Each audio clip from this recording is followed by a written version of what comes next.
Black Star Network is here. Hold no punches. I'm real revolutionary right now. Support this man, Black Media. He makes sure that our stories are told. Thank you for being the voice of Black America, Roland. Stay black. I love y'all. All momentum we have now, we have to keep this going. The video looks phenomenal. See, there's a difference between Black Star Network and Black-owned media and something like CNN. You can't be Black-owned media and be scared. It's time to be smart. Bring your eyeballs home. You dig?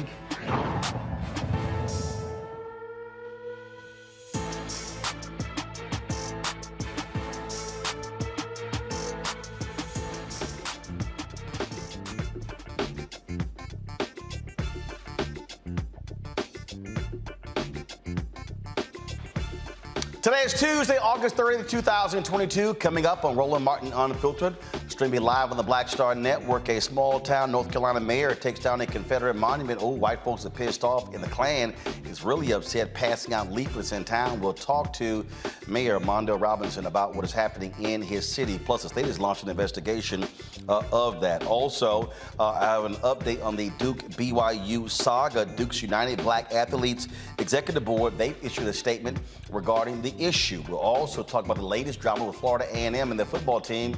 The lawyer for a top player says that he was misadvised by administrators on what classes to take. That's why he got a 4-game suspension from the NCAA. And band members of the Marching 100, they are pissed off, saying that they are being treated worse than the football team. Wait till I tell you about them taking 13-hour bus rides, having to eat cold meals, and not even being able to shower after games. Yeah, I don't know what's happening down in Tallahassee. Also, on today's show, folks, Mississippi's largest city has a water crisis. Jackson, Mississippi residents are being advised not to drink the water. That's coming from the governor. But why isn't the governor partnering with the mayor on this very issue? Yeah, we'll sit here and talk about that issue as well. Folks, a lot of things going to be covering here on Roland Martin Unfiltered. Gas prices is one of the issues as well. We've talked to the Energy Secretary, Jennifer Granholm, about gas prices and what the Biden administration is trying to do when it comes to having clean energy in the United States. Plus, California Representative Khanna will be joining us to discuss President Biden's student loan debt relief and explain how his Midwest apology tour can save the Democratic Party. Let's unpack that, folks. In our marketplace segment, a black woman found a solution to what she calls overload bag syndrome. Yes, overload bag syndrome, creating a multifunctional designer bag. We'll show you that right here on the show. It's time to bring the funk on Roland Martin Unfiltered on the Black Star Network. Let's go. He's got it. Whatever the miss, he's on it. Whatever it is, he's got the scoop, the fact, the find. And when it breaks, he's right on time and it's rolling. Best believe he's knowing. Putting it down from sports to news to politics. With entertainment just for kicks, he's rolling. It's on go, roll, roll, y'all. It's Roland Martin, yeah. Rolling with Roland now. He's funk, he's fresh, he's real, the best, you know he's Roland Martin now.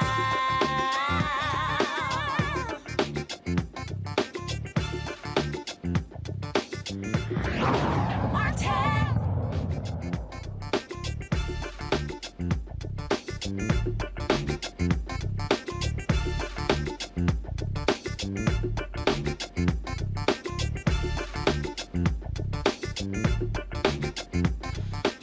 All right, folks, black mayors all across the country, they are sick and tired of Confederate monuments, and the mayor of Enfield, North Carolina, took down one of those monuments. Mondo Robinson said enough is enough. He replaced a white Republican mayor in that particular town in North Carolina. The decision to topple the 94-year-old monument on Sunday night was based on the best interest of the nearly 2,400 people who live in the city, 85% of them black. This is what happened.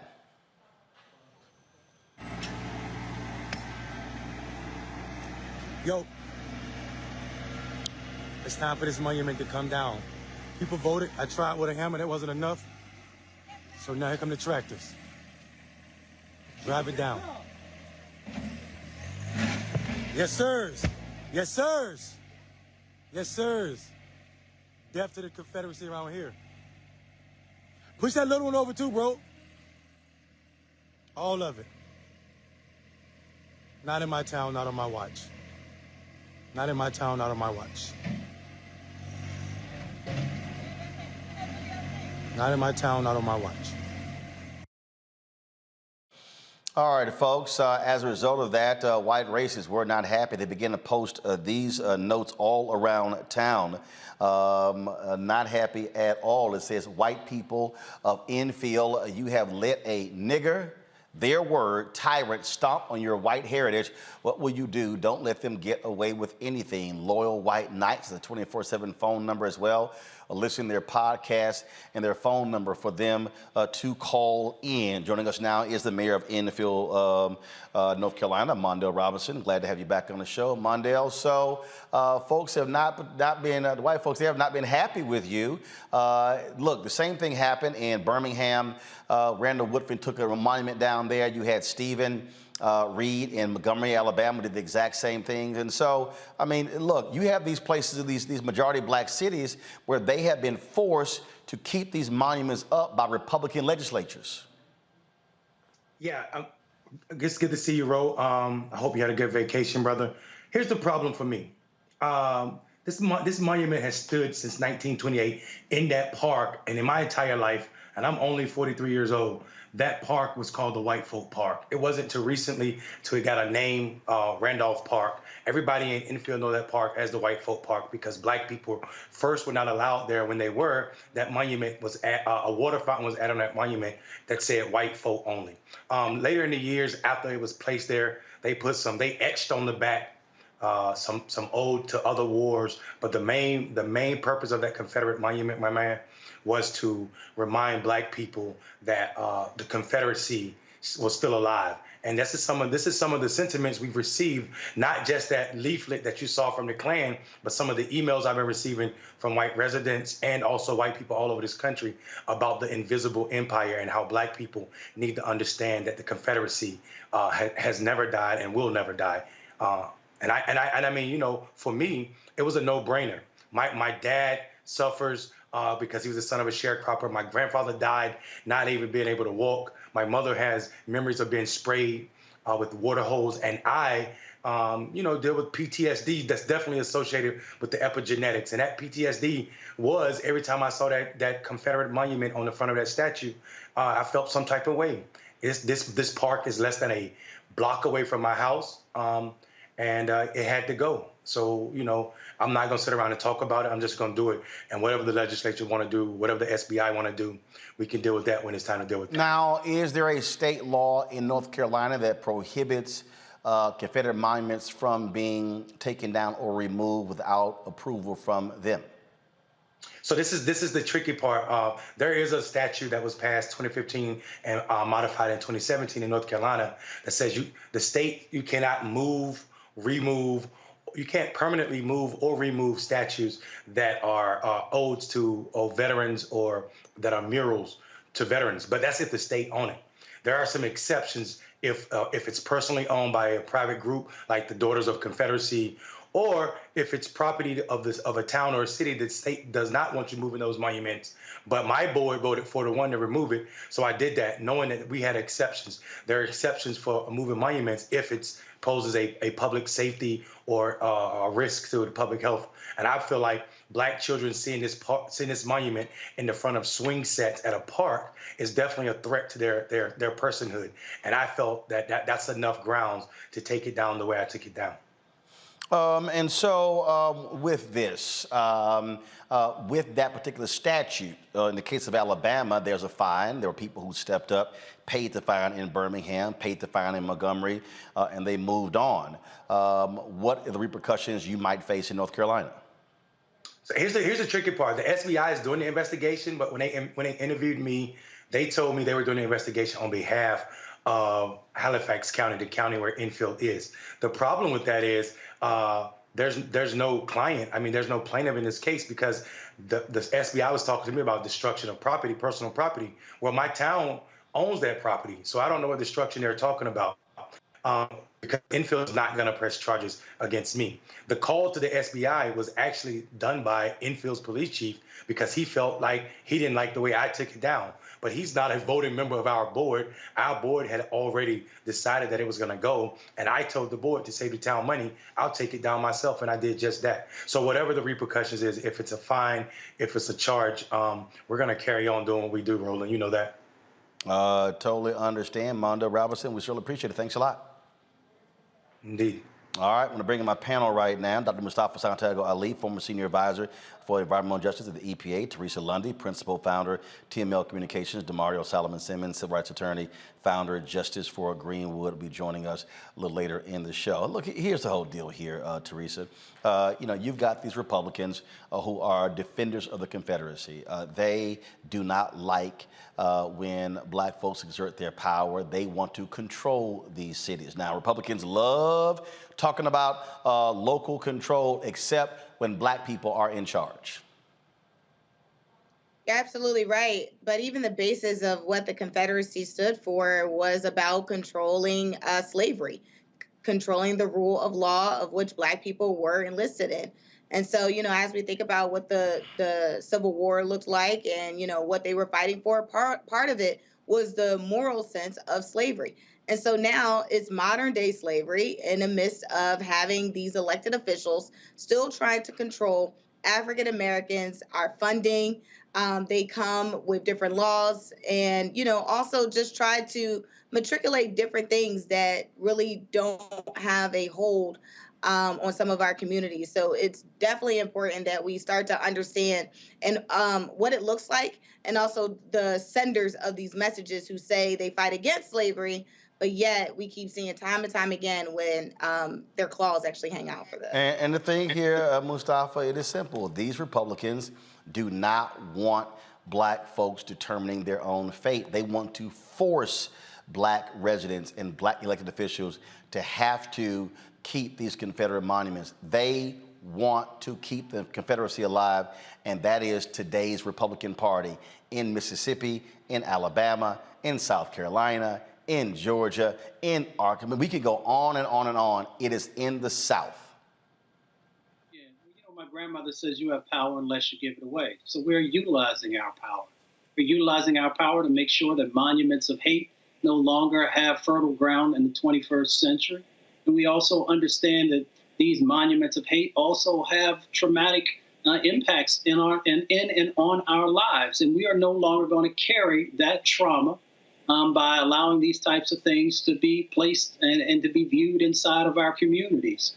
So I'm very, very happy that the mayor moved forward in the way that he did and the decisiveness of the way that he did. And I hope that all of us will also back him up. If there's a fine, we should make sure that the money is raised in a matter of minutes to make sure that that's taken care of. I just get a kick out of the folks, again, who do all they can to defend this nonsense. All right, folks, got to go to a break. We come back on Roland Martin Unfiltered. We'll talk about President Joe Biden challenging Republicans, saying, how in the hell y'all pro-law enforcement, but y'all pro-insurrection? Is the president finally getting tough on Republicans as we head to the midterm elections? We'll discuss that next. You're watching Roland Martin Unfiltered on the Black Star Network. Don't forget to download the Black Star Network app, available on all platforms: Apple phone, Android phone, Apple TV, Android TV, Roku, Amazon Fire TV, Xbox One, Samsung Smart TV. By joining our Bring the Funk fan club. Our goal is, again, folks, we need to get $100,000 this month from our fan base. We are at about 85,000. So if you can send your check and money orders to P.O. Box 57196, Washington, D.C. 20037-0196. Cash App is $RM Unfiltered. PayPal is R Martin Unfiltered. Venmo is RM Unfiltered. Zelle is Roland at RolandSMartin.com. Roland at RolandMartinUnfiltered.com. We'll be right back.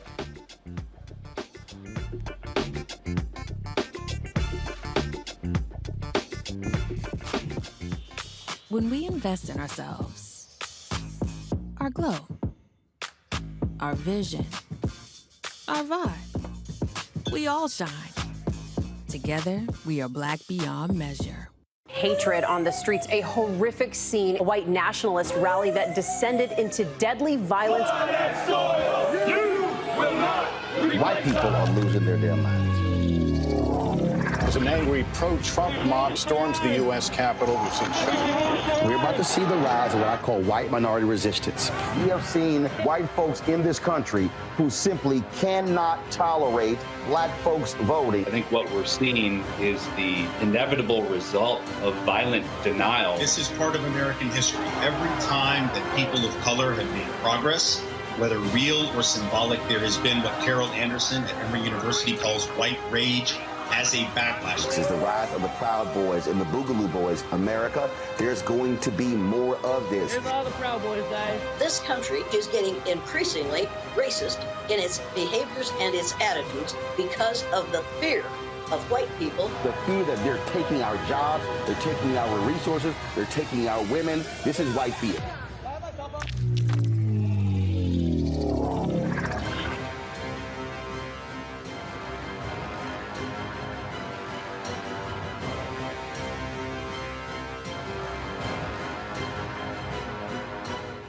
When we invest in ourselves, we all shine. Together, we are black beyond measure. Pull up a chair, take your seat. The Black Tape with me, Dr. Greg Carr, here on the Black Star Network. Every week, we'll take a deeper dive into the world we're living in. Join the conversation only on the Black Star Network. Peace and love, everybody. I'm Purple Wonder Love. Hey, I'm Donnie Simpson. What's up? I'm Lance Gross, and you're watching Roland Martin Unfiltered.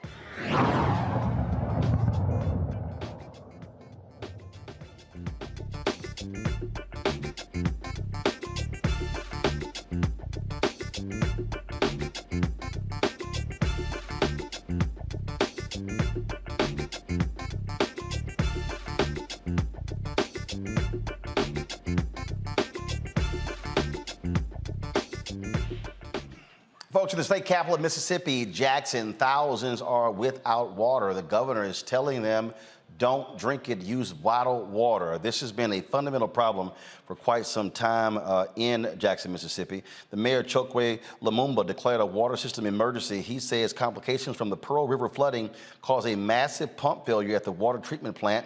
The governor, Tate Reeves, issued this warning. Please stay safe. Do not drink the water.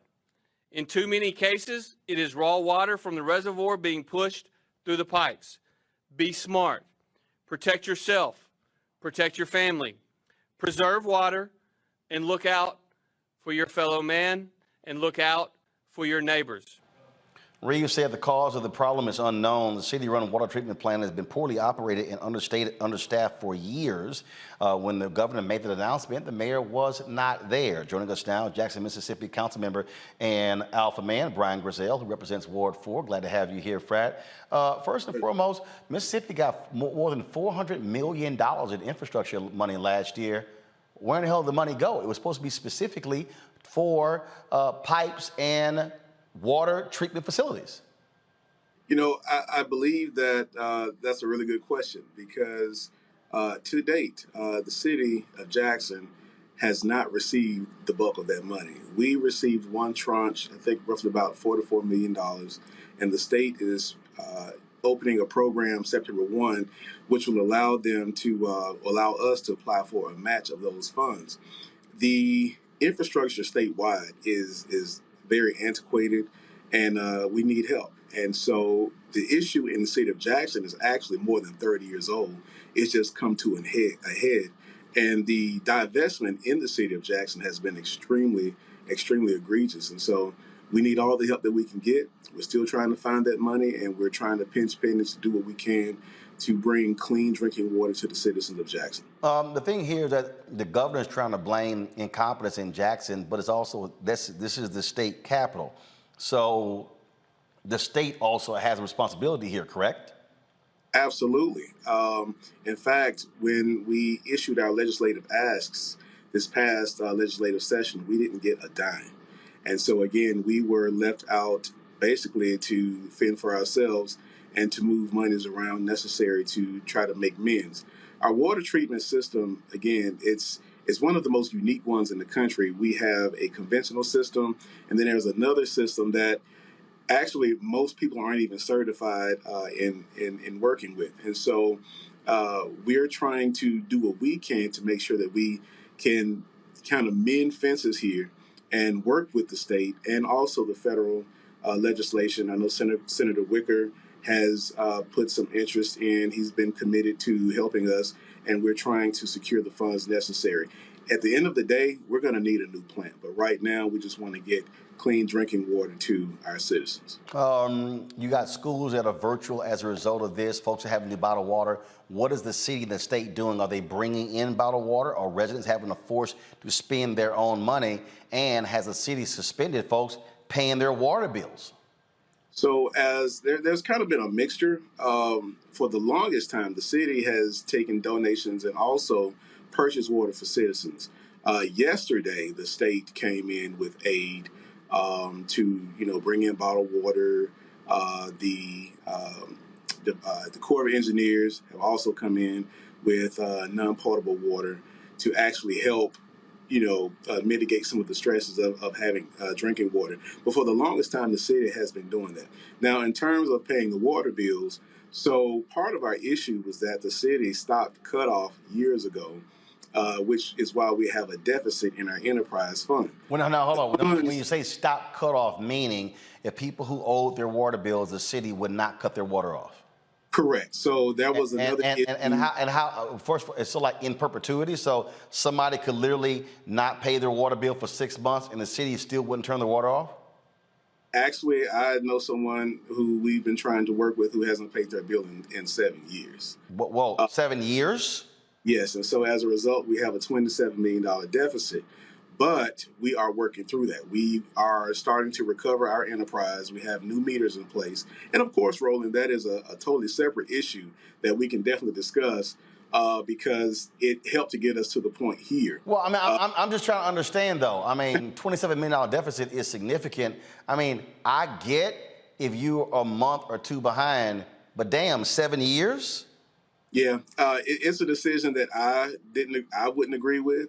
This is my first year in office. Well, I'm wrapping up my first year in office, but it's a business decision that I wouldn't necessarily agree with. But let's keep in mind too that the issue at hand is $1 billion problem. So that $27 million wouldn't even be a drop in the hat with this $1 billion issue. Okay, now when you say it's $1 billion problem, what does that mean? That in order to completely overhaul the water treatment facility in Jackson, Mississippi, you're saying the cost would be around $1 billion?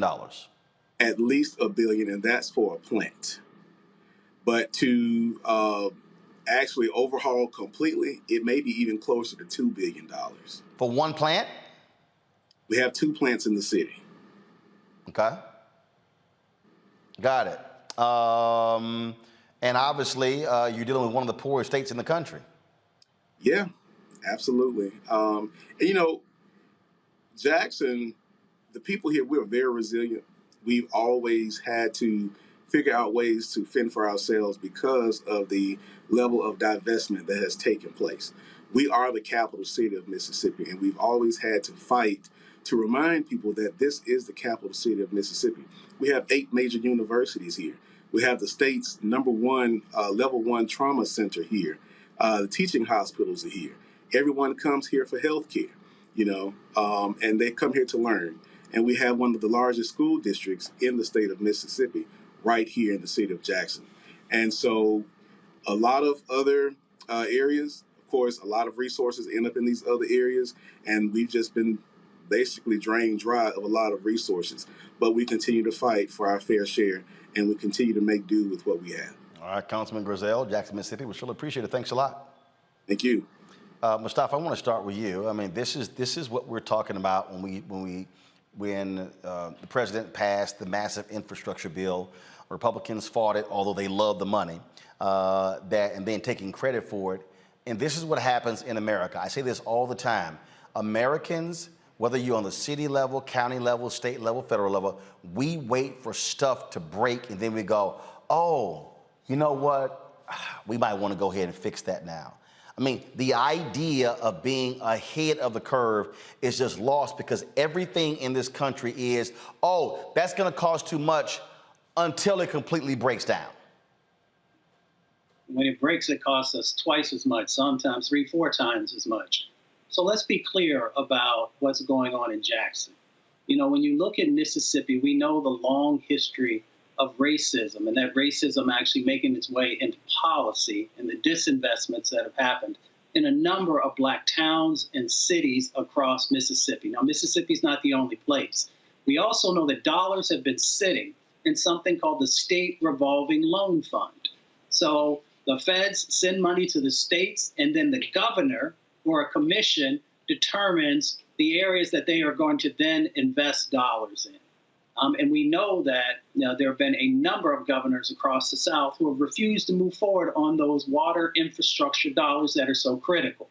Now, one of the things that we should do is for the loan programs, we got to make sure that they are, at a place where those cities that are having challenges can actually, utilize those dollars. But the other part of it is we also got to continue to expand out the grants so that people don't have to pay those dollars back, even when they're low interest loans. So the reality of the situation is across the South, we've had those governors that refuse to make the investments to build infrastructure or rebuild infrastructure. And then in some places, deal with the crumbling infrastructure that's going on. Teresa, I'm going to go back to what I said when it came to Confederate monuments. You have these Republican legislatures, Republican governors who want to bleed Democrat cities, Black cities. They want to force them to fend for themselves. You're absolutely right. And this is a prime example. I think, when we had the American Rescue Act plan where they announced millions of dollars were going into states, I'm really looking for the governor here. I was looking for, some statements, some operational plan to actually help this city out of this strategy with the funds that they received. There's no reason why, we're still, just putting Band-Aids on this situation when clearly there's a problem. When people and businesses and communities are flooded, that ultimately has other repercussions. And I'm not sure why on the federal side, it's the funds aren't matriculating, and also on the state level, why the funds aren't being given to the states so they can actually have that forward thinking. It shouldn't have taken an election year in order for it to probably change, because these people need it right now. DeMario, when we talk about again, we just one thing after another, and again, we can go from city to city and we see this. We see environmental racism. We see the lack of building. We see folks wait until bridges collapse, then go, oh, let's fix it. Then they say, oh, well, we got schools and other buildings, and it's one thing after another. This nation just doesn't give a damn about infrastructure because everything is, oh, it's going to cost so much money. Yet it's amazing how we can find money to give the military 40 and 50 billion more than even asked for, more than in the Biden budget. How we keep spending money there. If you want to understand a country's priorities, look at where they spend their money, and then they say, well, we don't have any money to fix it. But then again, when something collapses, people die. Folks can't go to work. And look, we talk about water here. Look what happened in Flint. There are people in Flint, Michigan, who lost children because of the infected water. There are individuals there whose generational lines are going to be impacted because of the lead poisoning that is in their bodies. Folks are going to be monitored for the next 30 years. You're now talking about that's now in the DNA of folks. So people may think, okay, yeah, it's water, but something as basic and fundamental as water has generational impact when your systems get destroyed and the people are infected as a result. Hey, man, good to see everybody tonight. A few things. Number one, yes, it is water, and that's the most basic element of life. You have to have water to drink, to bathe in, to sustain life. And when you're talking about even utilizing bottled water, that is not a solution. I mean, you know how many bottles of water it takes to fill up a tub? I mean, you're talking about over 100 bottles of water. So that's number one. This is a massive issue. Number two, Roland, I think we want to continue to reiterate what you said off the top. This is a systematic disinvestment into Black-led and/or Black majority cities. This is purposeful. They want this to happen to Jackson. They don't care that this is happening to Jackson, because although we're looking at some white people on this video, Jackson is a majority Black city, and it's ran by majority Black politicians, including their very progressive, the mayor. So they want to see the systematic failure. These things do not happen in suburban America. These things do not happen in white communities. This is in Black communities. This is a direct result of Reaganomics. This is a direct result of how Republicans hate public services. They hate public services because that means that Black people may have some equitable portion of it. So instead of letting us get an equitable portion of it, they'd rather just destroy everything. And the third thing I want to say here is this is directly tied to a court case that just happened last week, where the Fifth Circuit upheld a Jim Crow era voting law out of Mississippi. Because Mississippi, the thing they care about most is not football, is not water treatment plants. It is about oppressing white Black people and making sure Black people have the worst lives possible. So this is the outgrowth of those three things. Folks, I talked today with Energy Secretary Jennifer Granholm, not only about gas prices, but also about improving the nation's infrastructure when it comes to energy. Here's our conversation. Today, then, a few months ago, with the drop in gas prices, I filled up my Navigator last night, and it was, I think it was $3.86, which is a lot better than when it was $5. Right. And you got a Navigator. You were paying a lot of money to fill that up. I know. I got a lot of people and a lot of TV gear. Yeah. Well, the good news is that really this has been dropping every day practically for the past 11 weeks. And it's because the president decided that he was going to release 1 million barrels a day from our strategic petroleum reserve, which of course we've got millions of barrels there in case of an emergency. And in this case, the emergency was not just that prices were going up. Of course, that is an emergency for many people, but it was due to the fact that Putin invaded Ukraine, and that because Russia is a huge exporter of oil, and gasoline comes from oil, and oil is traded on a global market, and all those millions of barrels that were pulled off that because of that invasion, the president said, we've got to fill up that hole that was left by not having those Russian barrels of oil. So he releases 1 million barrels a day, still happening, from the Strategic Petroleum Reserve, and called upon our oil and gas companies to also increase production as well as international ones. So we're starting to see it balance out now. And the release from the Strategic Petroleum Reserve will stop in October. And our Energy and Information Administration projects that where we're at right now is probably where we're going to be through the end of the year. How do you respond when your Republican critics say that President Biden has made it harder to produce gas in the United States? We've fallen behind other countries. Yet when I talk to environmentalists, they say there are thousands of permits that oil companies are not taking advantage of. Yeah, in fact, that is definitely true. Lots of acres that are not being used. But here's the thing is that we will be at record levels of oil production next year. So the fact that the notion that the Biden administration is somehow stopping production is just not accurate. I think that was an argument they may have waged 6 months ago, but they know that that's not true. I haven't been hearing that lately because, in fact, we have been exporting and extracting all manner of oil and natural gas as well. We are at record levels of exporting of natural gas. But I will say this, Roland, what's really important is that the president recognizes we're in this moment right now where supply did not meet demand. Demand was going up, supply was not there, and that's why he wanted to increase supply. But ultimately, it demonstrates that we have to move to clean, reliable energy And that's why he's really put a big emphasis on moving in that direction so that we can, plug in electric vehicles and have solar panels and all of that, and to bring down the prices of all of those so that everyday citizens can take advantage of it. That's really what the Inflation Reduction Act is all about, is making products accessible to people so that they don't have to pay as much for fuel.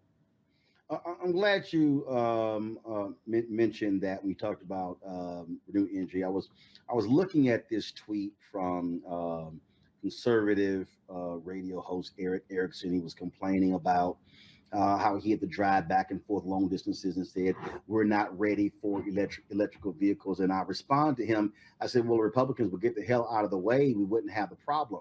I said the solar panel industry was an American invention. They ripped President Jimmy Carter when he put solar panels on top of the White House. Now China is a leader. I said, well, if Americans had embraced solar panels, we would not be behind China.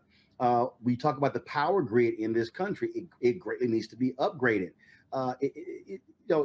It's amazing to me the number of people who don't understand, well, if you block the ability to move forward with electric powered vehicles, you don't put enough power stations out in the country, then you're always going to be running from behind. Right. And this is what's so great about this Inflation Reduction Act, is that it incentivizes the building of solar panels in the United States. Solar, by the way, is the cheapest form of energy in most places. As you can imagine, it's just the sun beaming energy at us all the time, and we can capture it, harness it. You can plug in an electric vehicle and you have solar panels. You know what? You pay the equivalent of about $1 per gallon to drive an electric vehicle versus driving a regular gas-powered vehicle. And the Inflation Reduction Act doesn't just incentivize solar panels. It incentivizes the making of electric vehicles in the United States. It incentivizes the making of wind turbines and all of the parts for wind turbines and the batteries for electric vehicles. It creates a whole clean energy industry in the U.S., which ultimately will make us more energy secure and not have to rely so much on the volatility that is coming from imported or fossil fuels. So what's really exciting to me is that the president has said, no more are we going to stand by and let China take these manufacturing jobs. We're going to bring them back to the United States. We're going to put people to work, and we're going to give people cheaper energy. And that's a really great thing. And that, on that point, that's what I'm just terribly confused by when I listen to critics. You're talking about, well, if we produce our own solar panels, that's jobs. If we're producing power stations, that's American jobs. If we're upgrading our grid, that's job. I'm just trying to understand, why is it has to be either or? Oh, fossil fuels, but we can't do what they call green, when in fact it actually helps us in the long run and it helps us economically. Absolutely. It totally helps us economically. In fact, this market for these clean energy products is going to be $23 trillion globally by 2030. And so we can allow other countries to have it as their strategic plan to go get their corner of that market, or we can say, no, we're going to make the stuff that makes us energy independent. We'll stamp it made in America. We can use it here. We can export it as an opportunity for businesses across the country. It's so great. And part of the Inflation Reduction Act too, Roland, is that it incentivizes the location of these manufacturing facilities in communities that may need economic opportunity. And that's really exciting as well. So we're the incentivizing of installing solar panels is 30% tax credit if somebody wants to get some solar panels on the roof. If they live in a disadvantaged community, it's 40% off.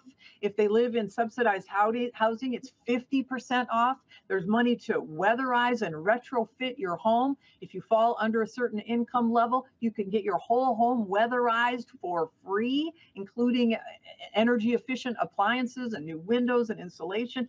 And if you are above that income threshold, and in the United States on average, it's about $55,000 income for a family of four.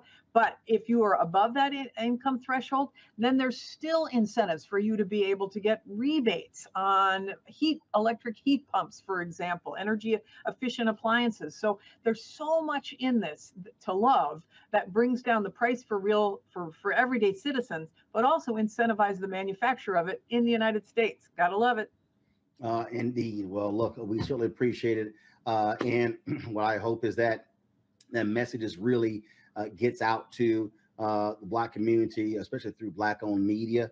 And so, we've been one of the folks on the forefronts of pushing to ensure that Black-owned media gets those federal government advertising dollars, because our community needs to hear that consistently, because we absolutely need it when you look at environmental racism and how we are impacted by the high cost of energy. Absolutely, absolutely, and there's there's money in there for environmental justice communities too, specifically targeted. There's just so much that's really great to create justice, and I'm super glad that you're having me on so that I could talk about it too. Well, I appreciate it. Look forward to having you back. Thanks a bunch. All right, see ya. Be well. Mustafa, I want to start with you. Look, this is not a sexy topic for some people, but people have to understand, just like I was talking about with water, electricity is a fundamental need in this country. This is a Reuters story from May 12, 2022. Creaky U.S. power grid threatens progress on renewables, EVs. What this article lays out is that we have a fundamental problem in this country. It's going to take $2 trillion to upgrade it. Here's what is interesting here. Look at this paragraph. The decrepit power infrastructure of the world's largest economy is among the biggest obstacles to expand clean energy and combating climate change on the ambitious schedule laid out by U.S. President Joe Biden. This nation loves to talk about how advanced we are, how far ahead we are, how we are the greatest country that God has ever created, and all of that. Yet folk in this country won't even do what's right to get the damn electrical grid. And people don't even understand that. We have these 7 regional grids. We lose most of the power being transmitted because the grid sucks. Yeah, exactly. Well, we saw what happened in Texas, right? And we saw when the infrastructure has been put in place and bad sets of actions. Well, first of all, in Texas, they chose not to be a part of the U.S. grid. They chose to have their own, and that was a dumbass decision by Governor Greg Abbott, which is one of the reasons why he should be thrown out of office. Yeah, exactly. And that's what I was going to highlight. But, we've got an opportunity now through the Inflation Reduction Act, through the bipartisan infrastructure bill, and a couple of other pieces of legislation that's out there, that we can begin to rebuild this grid, which is going to be so critical. It's critical for our communities also, because when we have these crazy spikes, as Secretary Granholm talked about, we pay 3 to 4 times more for our energy cost in many instances than white brothers and sisters do.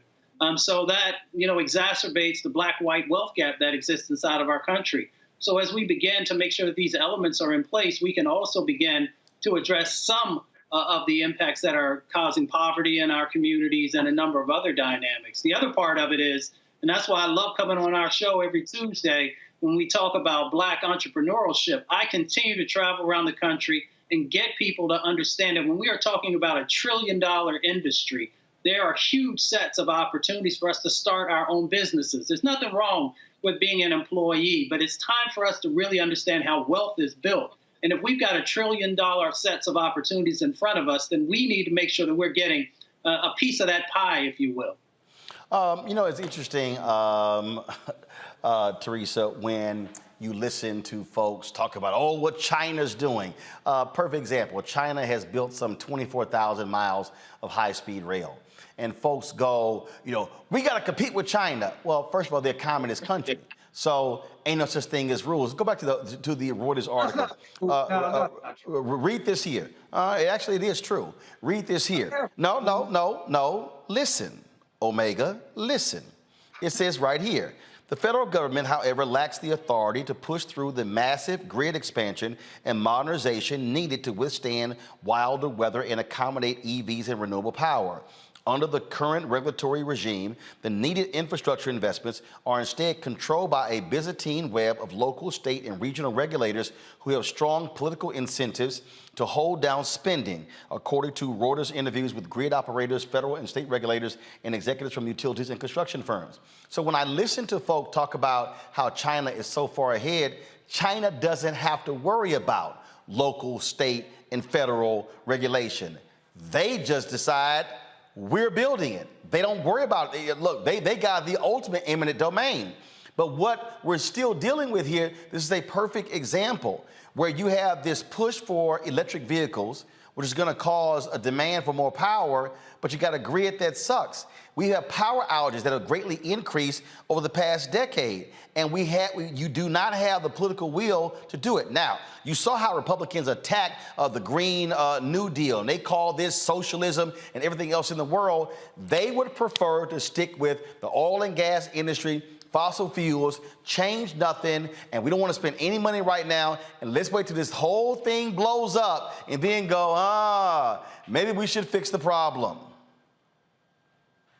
Yeah, and part of it is because we have a lot of seasoned politicians who are not willing to change and look beyond the current state of the situation that they're representing. And so, we have a lot of folks that's talking about the Green New Deal, that's talking about, the $1 billion investment that we can actually invest in energy, sufficient utilities.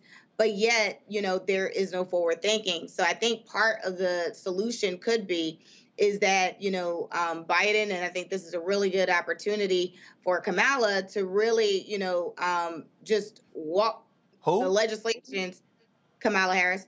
Oh, the vice president. Our vice president, yes, Vice President Harris, to really, guide some of the initiatives that they've already passed. I think if they do that, it really would give cities and states a real opportunity to kind of, start to rethink their best practices and forms so we can actually figure out, what the path looks like in the next 20 years, because in the next 5 years, we don't know. I mean, look, one of the things that you have, happening right now, look, California is going to outlaw gas vehicles. Again, though, that's great, but you have to keep up with electric vehicle power stations. The Wall Street Journal had an article about a month or so ago, Mario, that was actually frightening, where a journalist and a friend of hers, they took a cross-country trip from New Orleans to Illinois, and they detailed the biggest problem they had. Some stations, it charged faster than others, the cost, they couldn't find stations. They said there was not a single electrical vehicle power station in the city of New Orleans. Not one. And so if we're talking about moving to this, you're going to have to, making the cars is one thing, but having the system in place to be able to handle that. If you're driving from, one state to the other, you got to be able to do it. And one of the things that this article details, the long waits they had to go through just to recharge. That ain't gonna do it for a lot of people. Well, I think we have to just be real honest about what this country is about. As my good friend Rezema talks about, the organizing principle of America is the plantation. And the plantation was to maximize profits. And that's what this is about. This is about maximizing the profits of the oil and gas industry. So of course, they're going to continue to fight anything to look forward, anything for electrical vehicles, until they have the opportunity to most likely profit off of it. And that is our fundamental issue here. And we have to be clear and concise with our discussions to our people and others who want to move this country forward in a different direction. Even the secretary that was talking, when she was talking about we have the most people drilling for oil and gas at this time, that's not a good thing. We don't need to be having that. When she talked about the president, bringing down oil and gas prices, well, let's be honest with people. The president does not set oil and gas prices. Oil is an international commodity. So I just, we have a lot of kind of I don't want to say disinformation, but not full explaining of what's going on here. In a capitalistic society, which America is, profit is the motivating factor. Until that changes, we will never have the type of changes that we need that's best for people, everyday people, and for generations of people. And that is the issue we must be very clear on. Well, Mustafa, then if that's the case, not damn thing's going to get done. You are very much involved in the environmental arena. What has to happen in the next 1 year, 2 years, 5 years? We got to get focused on the midterms that are coming up. We got to make sure that we are electing candidates who are pro-climate, who are also pro-environmental justice, and are willing to stand the line. The reason for that is that, the fossil fuel industry gets about a $20 billion a year subsidy. And then they take those dollars, they utilize some of them, but a lot of that goes back into politics. And that's the reason that you've seen many of these politicians taking these hardline stances that they have, even when the science tells them that we have to make these moves. And even when they open up their windows or look out their doors, these climate crises that are going on. So we should be very clear about how big money is playing a role in what's going on. We should also be very clear that when you talked about the EV charging stations, that there have been dollars that are inside these bills to actually make sure that we are building out that grid of EV charging stations across the country, and also taking into consideration that everybody doesn't own their home, so that we've got to make sure that if someone's living in an apartment building or something like that, that there's also these opportunities to build out the network of charging stations. And I'll just leave you with this, Roland. You just filled up the Navigator, I believe it is, this past weekend. I just charged up my ride. It was $12.57. Wow. How many miles you get to your ride? Probably about 275. So it cost me, I think, 110 for 513 miles. But again, if moving to that, it's going to require, what happens when you run out? You got to be able, that's what I'm saying. And you've got to have political leaders understand, if you're moving to a new system, you got to put the infrastructure in place. And the thing that cracks me up, Teresa, with these people, they act as if we didn't like to Mustafa's point, the subsidies they get every single year. I mean, I love it how folk go, let companies, let the free marketplace do it. That shit ain't free. We pay for a lot of the free marketplace in this country. We did. And so part of that, free sponsorship, what taxpayers are paying for, is we have to also understand where those dollars and cents are going, and the effect that it has and how long it lasts. So there are many questions that, allow us to make these decisions. I know myself, I thought about, do I stay with gas or do I go to electric?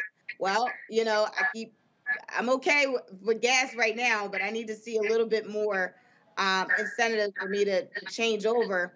And part of that is the grid, so part of it is other incentives that I think that will be trickling down on the federal level side.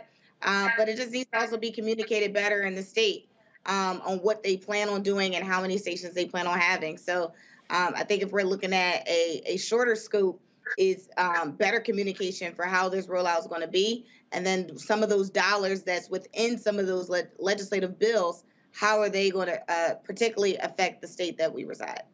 Indeed. All right, folks, going to go to a quick break. We come back. An update on the fiasco that took place at Brigham Young University with the Duke volleyball team as well as the BYU volleyball team, and racial insults being hurled at one of Duke's only black starter. You're watching Roland Martin Unfiltered on the Black Star Network.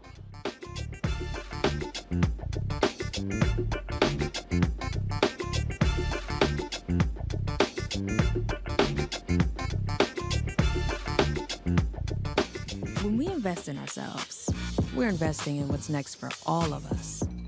Growing, creating, making moves that move us all forward. Together, we are Black beyond measure. On a next A Balanced Life with me, Dr. Jackie, our kids are going back to school. After 2 years of disruption, thanks to COVID, are we ready? How to help them to prepare, and what are the warning signs that our children are showing us? Social, emotional, physical. All of these stressors and anxieties will be impacting our children. They'll be facing new challenges, anxieties, and emotions. And the adults in their lives need to figure out how to pull themselves together so that our kids will be able to do the same. Adults need to be paying closer attention now more so than ever. This generation who feels like they're unguided, we need to provide that guidance. That's next on A Balanced Life with me, Dr. Jackie, here at Black Star Network. When we invest in ourselves, our glow, our vision, our vibe, we all shine. Together, we are Black beyond measure. We're all impacted by the culture, whether we know it or not. From politics to music and entertainment, it's a huge part of our lives, and we're going to talk about it every day right here on The Culture with me, Faraji Muhammad, only on the Black Star Network.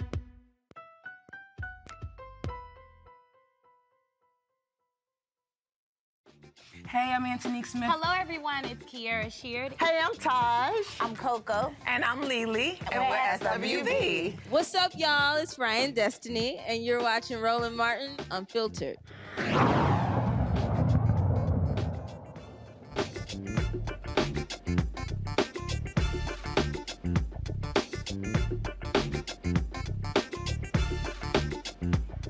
All right, folks, we shared with you the story of Rachel Richardson, the lone black starter on the Duke University volleyball team who was on the receiving end of racial slurs when Duke and BYU played in Provo, Utah on Friday. The BYU athletic director issued a statement, spoke to the crowd, also apologized to her as well as to Duke. Now the Duke United Black Athletes Executive Board, they also released their own statement with regards to what took place. This is what they had to say. Duke United Black Athletes is aware of the heinous incident that took place on Friday, August 26th at the Duke versus BYU women's volleyball game. For those unaware, black student athletes were repeatedly called racial slurs throughout the match. As an organization, we acknowledge the role that both Duke and BYU played in allowing this to take place. While we understand universities cannot control fans, we are disappointed in the lack of immediate action from both institutions. After learning about the incident, reflecting and discussing, we feel that it is of utmost importance to express our support and solidarity with this student athlete. It is disheartening, to say the least, that black student athletes continue to experience these traumatic events. UBA's next step is to assist athletic departments with putting policies in place that offer better guidance and solutions for how to prevent situations like this from happening and or escalating, starting with Duke. Unfortunately, policies are not and will never be enough. UBA encourages doing the work and staying educated to actively be an anti-racist and aid in creating comfortable spaces and environments for everyone in and out of athletics, signed by the Duke United Black Athletes Executive Board. Demario, I found it interesting. Is it me? Are civil rights groups kind of quiet? Yeah. Or is that just me? I haven't really seen a lot of civil rights groups. I've seen civil rights leaders participate in this. You know, the thing about this, I want to just say to people, if you find yourself in this position where you have been attacked with violence, remember when the N-word is projected towards a black person, that is violence. And in that situation, that young lady was unprotected by her school, by her teammates, and by the opposing party.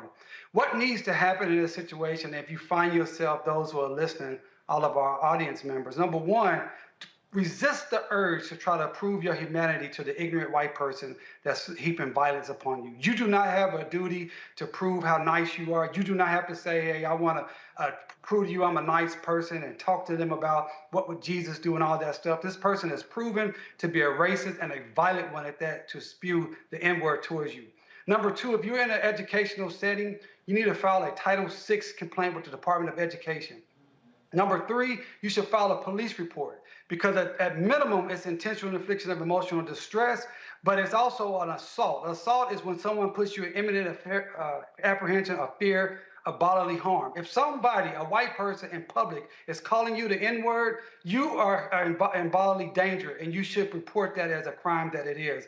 And then fourthly, you should seek an attorney in your area to sue this individual or that institution. This is outrageous. We cannot stand for it in any situation. Duke, BYU, and all of those who participated need to have dire consequences. I mean, I just don't quite understand, Teresa. I'm looking, go to my iPad. I'm looking at the NAACP Twitter feed.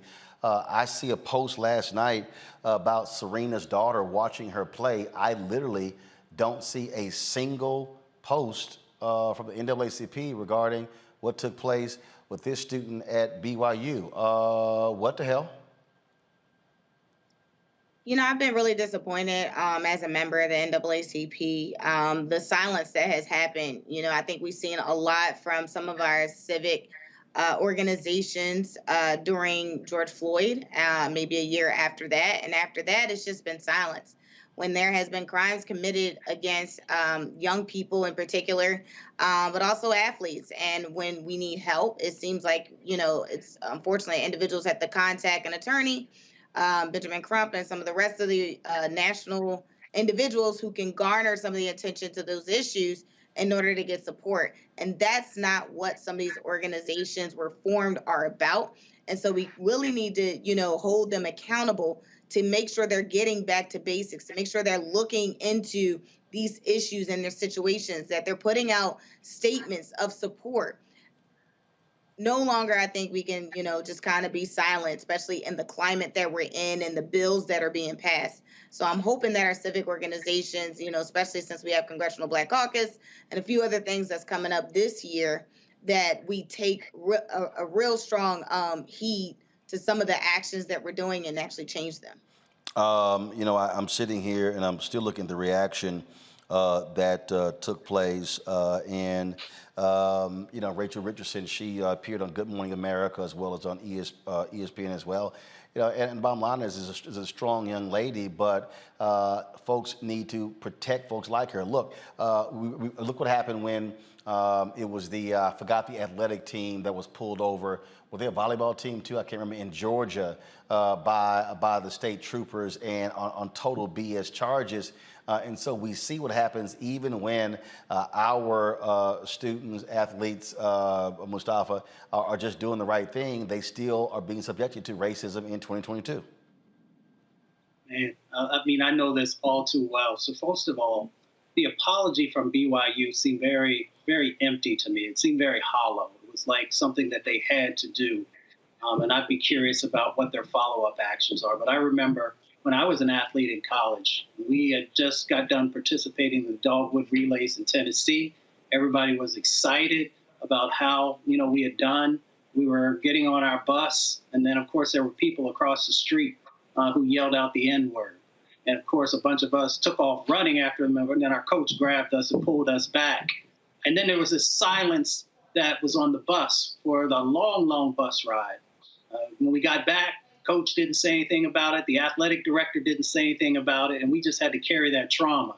So in 2021, in 2022, in 2023, student athletes should not have to carry this trauma.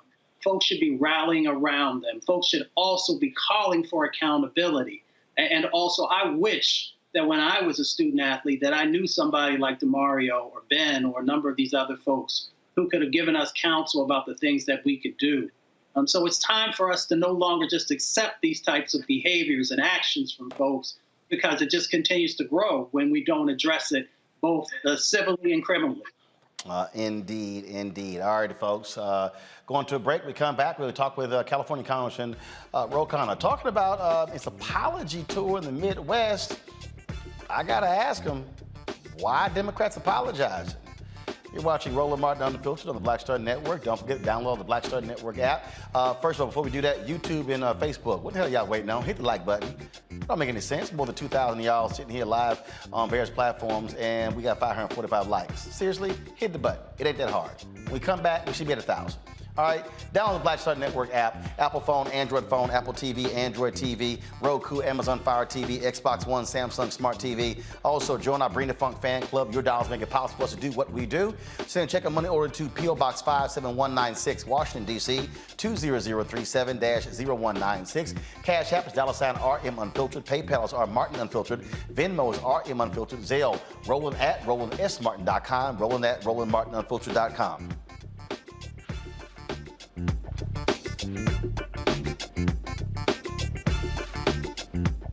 When we invest in ourselves, we all shine. Together, we are black beyond measure. Don't you think it's time to get wealthy? I'm Deborah Owens, America's Wealth Coach, and my new show on the Black Star Network focuses on the things your financial advisor or bank isn't telling you. So watch Get Wealthy on the Black Star Network.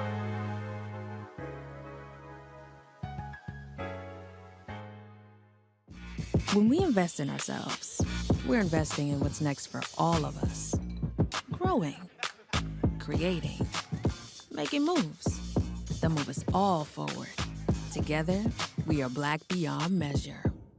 When you talk about blackness and what happens in black culture, we're about covering these things that matter to us, speaking to our issues and concerns. This is a genuine people-powered movement. There's a lot of stuff that we're not getting. You get it, and you spread the word. We wish to plead our own cause.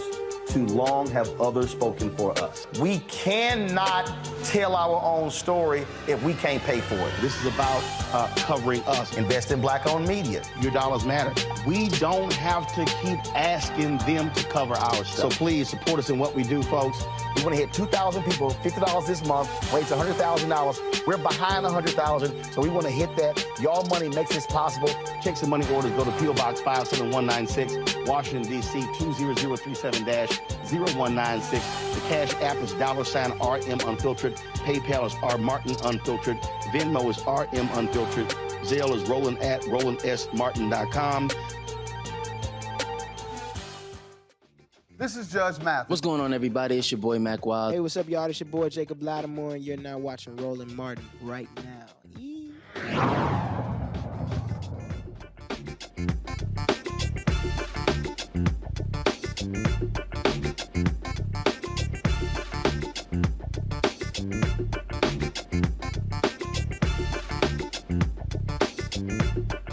You look at politics, Democrats have been losing significant support in the Midwest among white voters. They've been holding steady when it comes to black voters. Whenever you hear the phrases, the working class, they ain't talking about black people.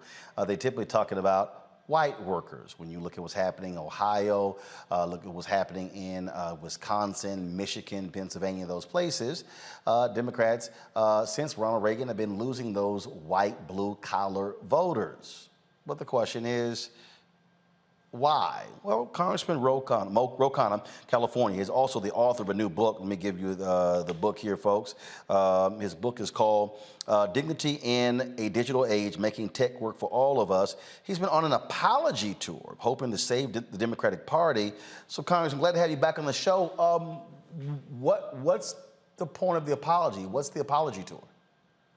I wouldn't have called it an apology tour. I called it a new economic patriotism tour. I don't think we have to apologize. I think Ronald Reagan has to apologize for offshoring a lot of our production and a lot of jobs. And by the way, that didn't just hurt the white working class. As you know, that hurt black communities. A lot of the worst consequences were the Black South, were places like Chicago, places like Milwaukee, Wisconsin. And this president is bringing back manufacturing jobs. He's delivering on what Donald Trump promised. And I was out there talking about how we're now making semiconductors in America, how we're going to start to make solar panels in America, and how the party can rebring these manufacturing jobs to places where they left. This is one of the things that, this recurring theme, we saw this at the 2016 election. Michael Moore was on MSNBC constantly talking about how we need to listen to these people who live in these towns. And I'll be honest with you, Congressman, I don't want to listen to them. You got folks who are living in towns that are 90, 95% white, that are small towns. They're still trying to hold on to 1950, 1960 America. They don't necessarily believe in diversity.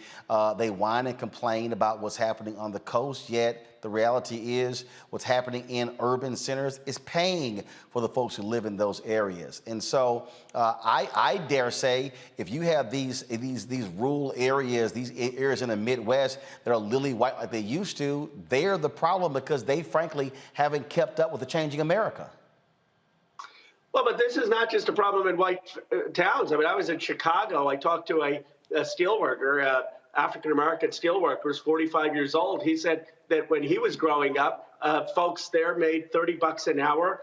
Now many of his friends are working in warehouses because all the steel has left. And Bill Spriggs, who's an economist for AFL-CIO, has a great report how the loss of manufacturing jobs actually had the worst effect on the black community. And that's because the transition was the hardest given the racism for African Americans. So I actually think an agenda to rebuild America, to build new generation manufacturing, can appeal to both black voters and white working class voters. It doesn't have to be one or the other. So with regards to that, in terms of, so the conversations you're having, what are those conversations looking like? Because what is interesting is when I look at a lot of these places, they're getting screwed by the other party, but they're penalizing Democrats who are actually trying to help them. It is as if many of these people are voting against their own economic interest. Well, look, I think that obviously the neoliberalism that started with Reagan was the cause of it, but we have not done enough in this country to keep production here. I think we let too many of our jobs go offshore to China. We had this view that production didn't matter. We don't make masks in America again. We don't make baby formula in America. We don't make antibiotics in America. And I think the Democratic Party, you're right, actually has a vision of how we make things. The irony is I was saying that, and they said, well, wasn't Make It in America a Donald Trump thing? I said, no, it was actually an FDR thing. And then, of course, it was Lyndon Johnson who made sure that the FDR vision was inclusive to Black Americans, because the original New Deal, as you know, was not inclusive. So we as a party need to remind people that we're the ones that built the productive capacity of America and that we can rebuild it now, which is what this president is doing. Well, one of the things that we also are seeing, I'm going to ask you this question before I go to my panel, we are seeing a renewed focus on labor unions. For the longest, they were being chastised, criticized, losing significant support. That was a major Supreme Court case that many folks, even in the labor industry, thought was going to be their death knell. And I remember talking to Lee Saunders of AFSCME, one of the original partners of this show, and what he said to me was, he said, we got to get back to basics and explain to people exactly who we are. Folks, if you go to my iPad, this is what they put out. Gallup's, it says 71% of Americans now approve of labor unions. I think what you're seeing is you saw since Reagan this attack on labor unions as being bad for America. Now people realize, guess what? You got played. You've been screwed by corporations. They're sitting on billions upon billions of dollars of cash, forcing high productivity, not paying folks fair wages, and now they are seeing the results of that. And so you're seeing Starbucks employees, Amazon employees, and others, folks who are in these states who are saying we need unions to protect us. You're absolutely right. I think it's one of the most hopeful things happening in America, the unionization at Starbucks, at Amazon, at Chipotle.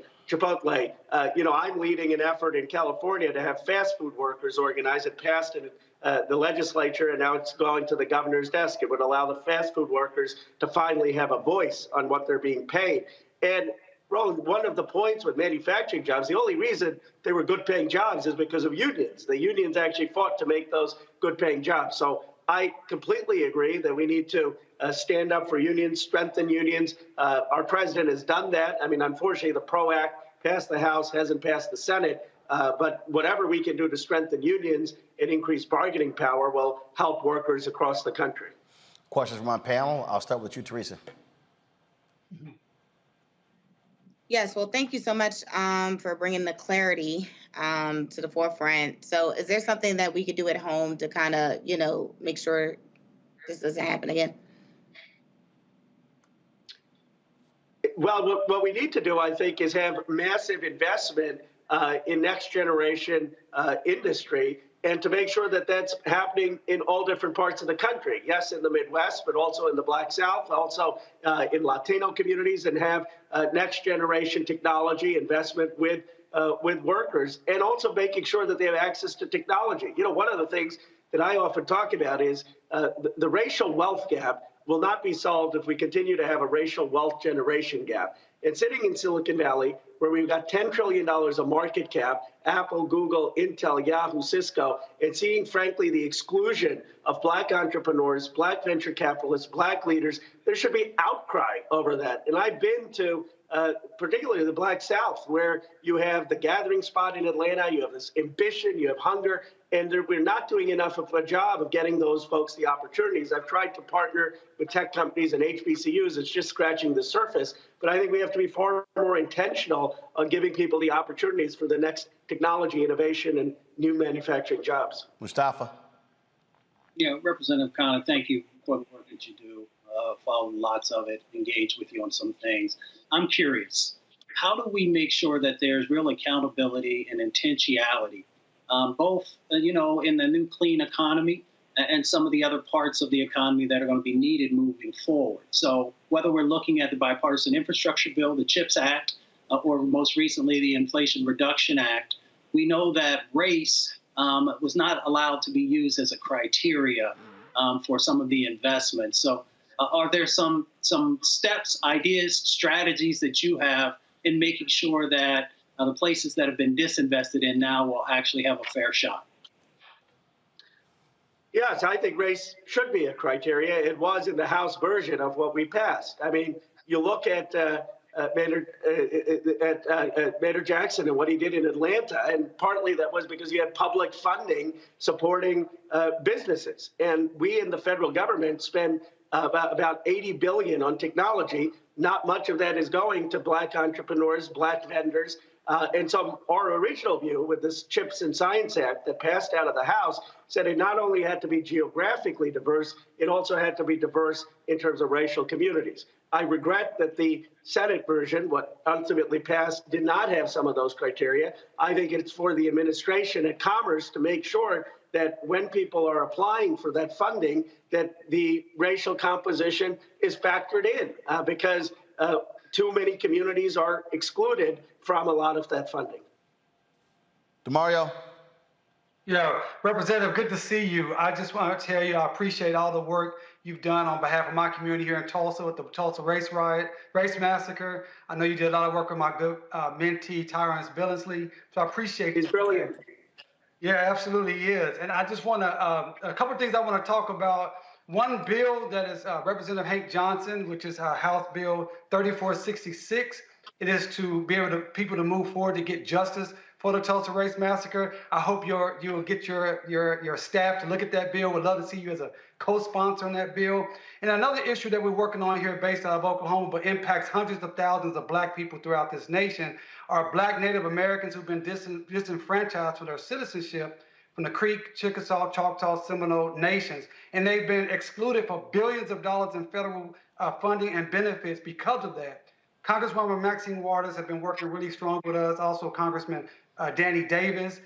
That's another issue I would love to talk to you about more in depth with your committee, your staff, and hopefully you can help us on that. So as you continue to go across this nation and talk about equity and justice, Black Creeks, Black Cherokees, Black Seminoles, Black Choctaws and Chickasaws, and the Black people of Tulsa are still waiting for justice.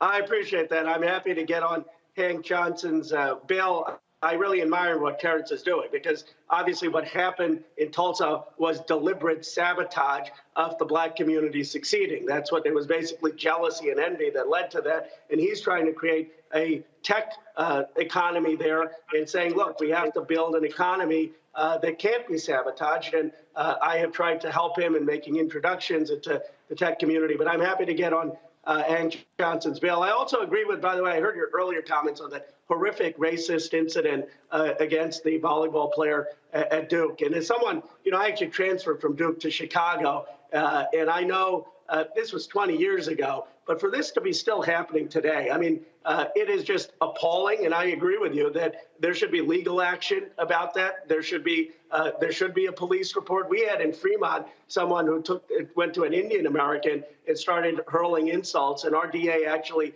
pressed charges against that person. And by the way, being Black is very different than being Indian in this country. It's much, much worse in terms of the racism. And so I agree with you that we have to be far more aggressive on that incident.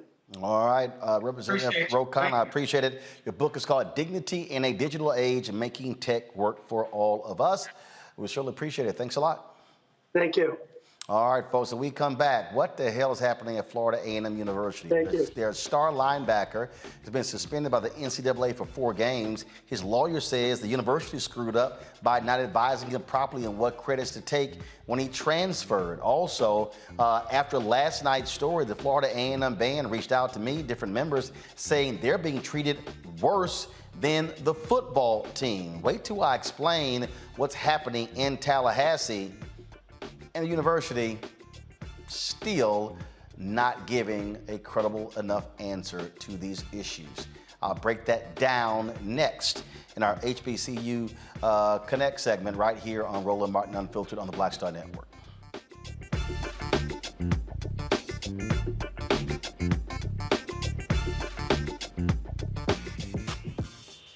When we invest in ourselves, our glow, our vision, our vibe. We all shine. Together, we are black beyond measure. Hatred on the streets, a horrific scene, a white nationalist rally that descended into deadly violence. White people are losing their damn minds. As an angry pro-Trump mob storms the U.S. Capitol, we've seen shots. We're about to see the rise of what I call white minority resistance. We have seen white folks in this country who simply cannot tolerate black folks voting. I think what we're seeing is the inevitable result of violent denial. This is part of American history. Every time that people of color have made progress, whether real or symbolic, there has been what Carol Anderson at Emory University calls white rage as a backlash. This is the rise of the Proud Boys and the Boogaloo Boys. America, there's going to be more of this. Here's all the Proud Boys, guys. This country is getting increasingly racist in its behaviors and its attitudes because of the fear of white people. The fear that they're taking our jobs, they're taking our resources, they're taking our women. This is white fear.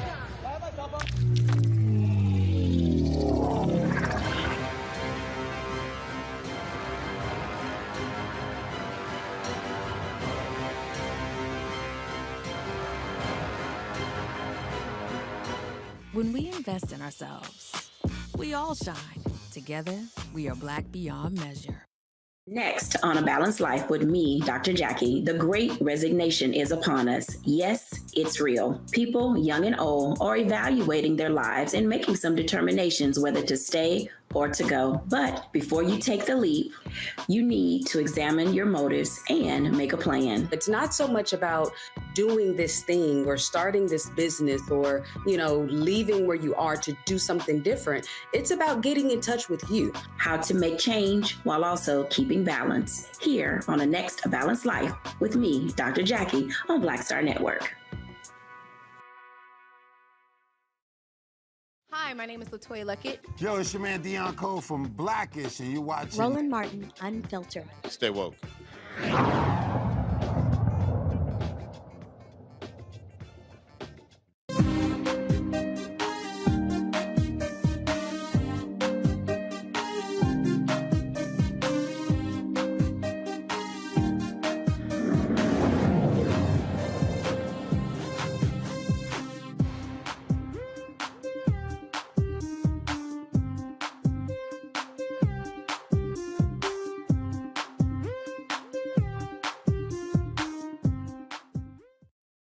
All right, okay, come on. I don't know what.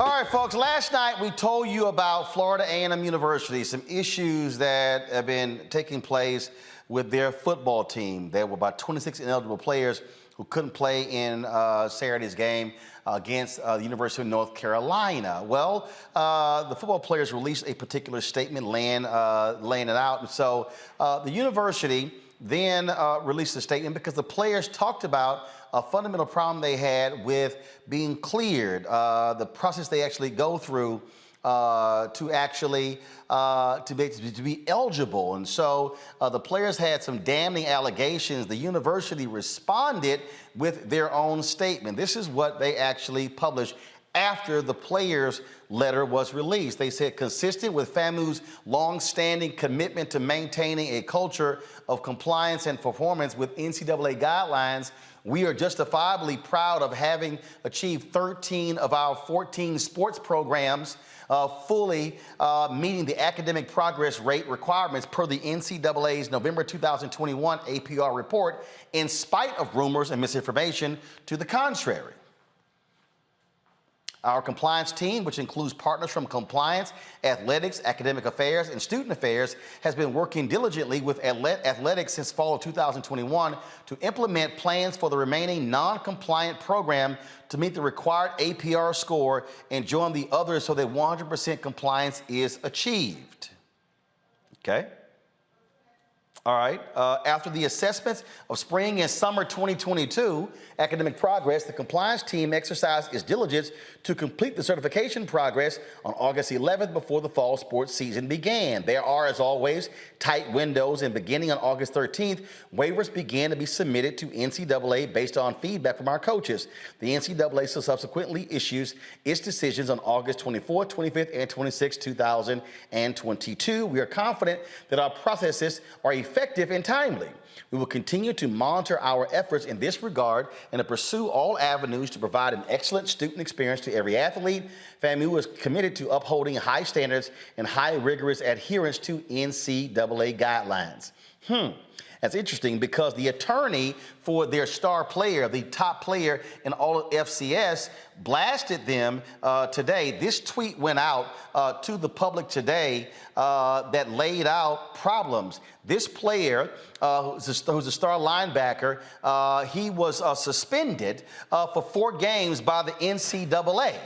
4 games by the NCAA, y'all. And so if we can pull the tweet up, please. 4 games, y'all. Now, according to the lawyer says that he has information that the player was misadvised.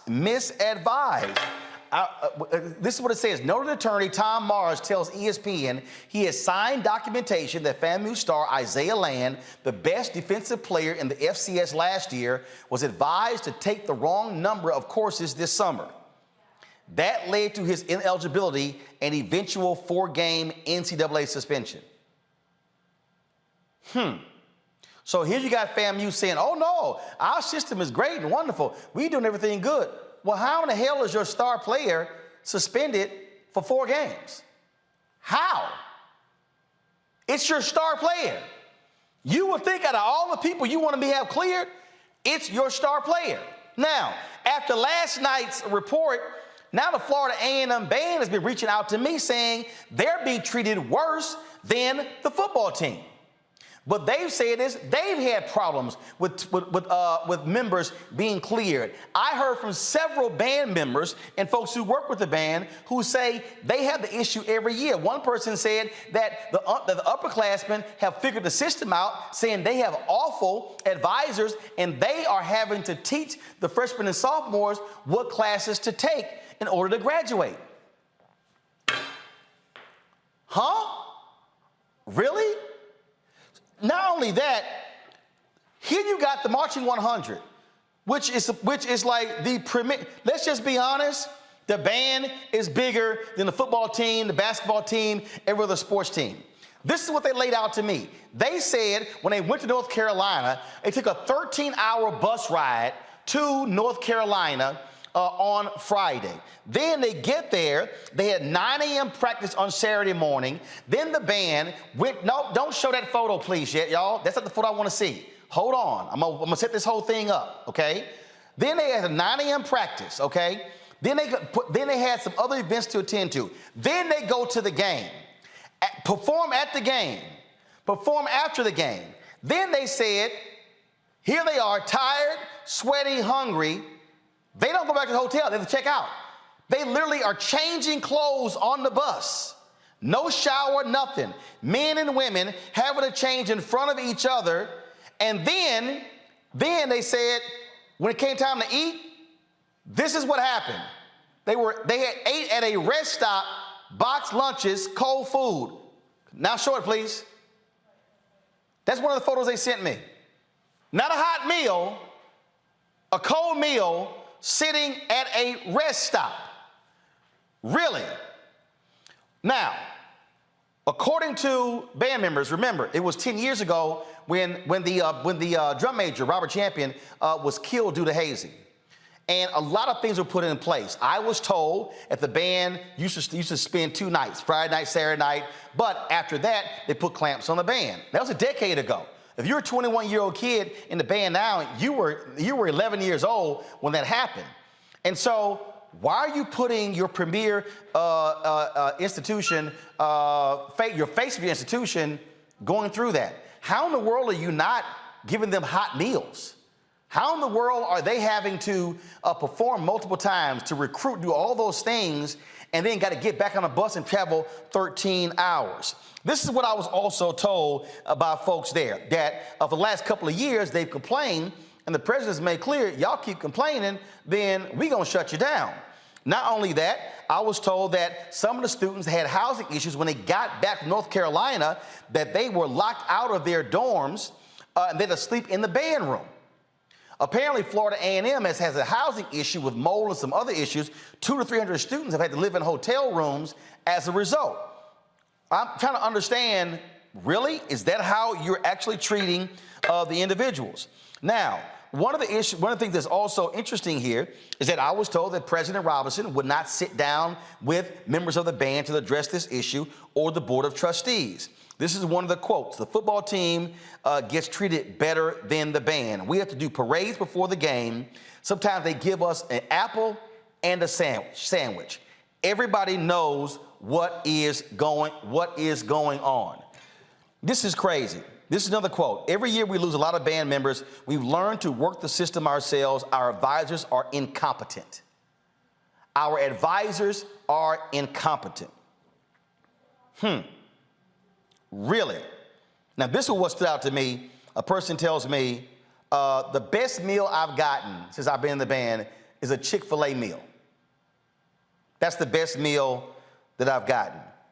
I was told the music building is in complete disrepair and the university has not done anything to fix it, mold issues and others. Folks, seriously, Florida A&M, what in the hell are you doing with your premier face of your institution? And I get resources in that, but ain't no way in hell the band should be eating a box meal. No, you have to figure out how to get it done. Now, 280 members of the band, 20 support staff. When they tell me that you have women who have monthly periods and they don't have any privacy, they can't even deal with their own issues, and they got to figure it out in terms of going to bathrooms and stuff.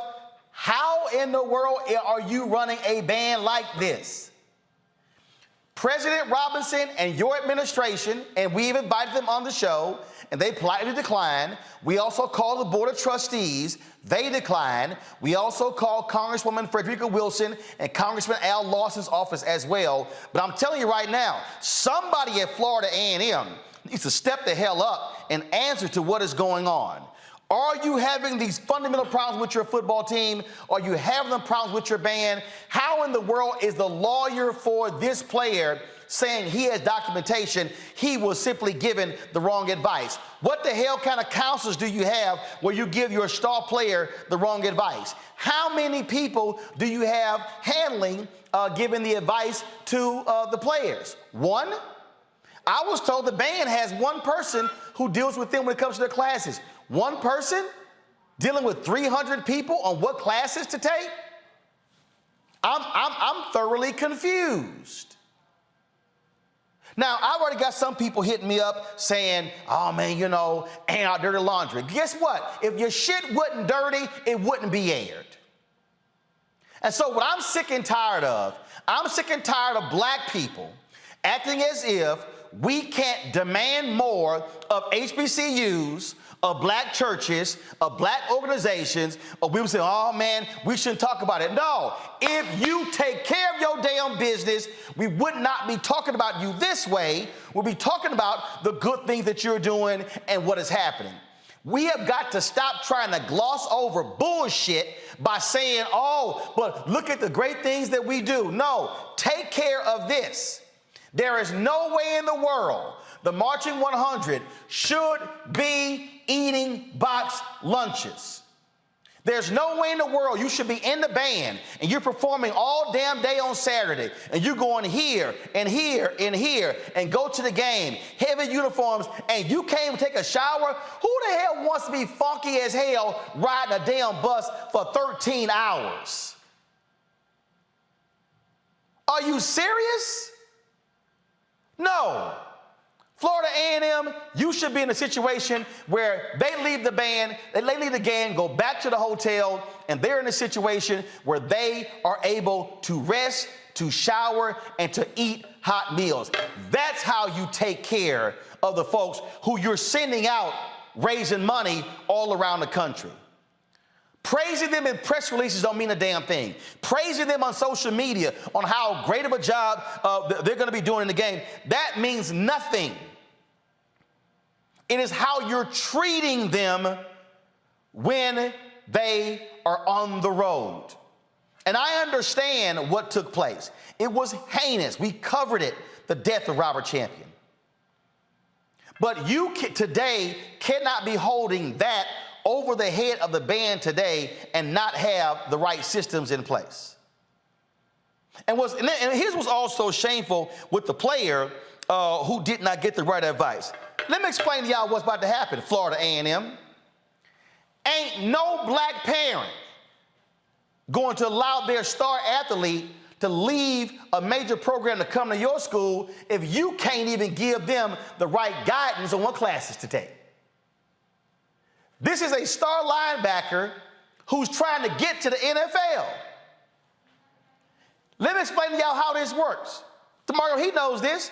When you are Florida A&M and you play a major game against North Carolina, the scouts are measuring you based upon the competition at North Carolina. When he can't play in a game against North Carolina, y'all are hurting his future in the NFL. And so by doing this, you are hurting future stars transferring to Florida A&M and Jackson State and Bethune-Cookman and to Alabama State and the TSU and the Prairie View and the Grambling. Y'all, I don't want to hear shit about white folks. These are black administrators who are not doing their job. And this is what happens when you fire the AD who balanced your budget and you still haven't explained why you fired him. But we know where he's at. He's a number 2 at Tulane. Now, ain't that interesting? He's a number 2 at Tulane, but he got fired as AD at Florida A&M. Y'all have heard me say this again, and I'm going to keep saying it. I am sick and tired of black institutions talking about, oh, how we're surviving. We must be having thriving conversations. And see, oh, I heard all that bullshit. You went to the white school. Hey, it ain't my fault I went to Jack Yates High School and Texas Southern University was right across the street and they had a school of communications and I was a number 1 student in my high school in school of communications and they never recruited me. Prairie View, 50 miles down the road, never recruited me. So you damn right I followed the money at Texas A&M. But what we need to understand is I need folk to stop sitting here saying, send your kid to HBCU. You got to handle your business if you want our kids to go. And so President Robinson, stop addressing the issue in press releases. Answer the question, is your band being treated this way? Is your band having to ride up on Friday and ride back on Saturday? In a 24-hour period or 36-hour period, they're spending 26 hours on a bus? Are they eating cold food? They can't take a shower? Is that literally how you are treating the Marching 100? Somebody needs to answer this. Somebody needs to confront, and don't say, oh, I'll put it at the top of my agenda. This is going to be a part of our weekly report. No. Leadership says we're getting this fixed in the next 72 hours. Because I'm telling you right now, y'all, I can guarantee you future stars will give second thoughts to coming to Florida A&M. Because if they say y'all ain't taking care of the players now, why in the hell am I going to go? Why am I going to show up on the campus?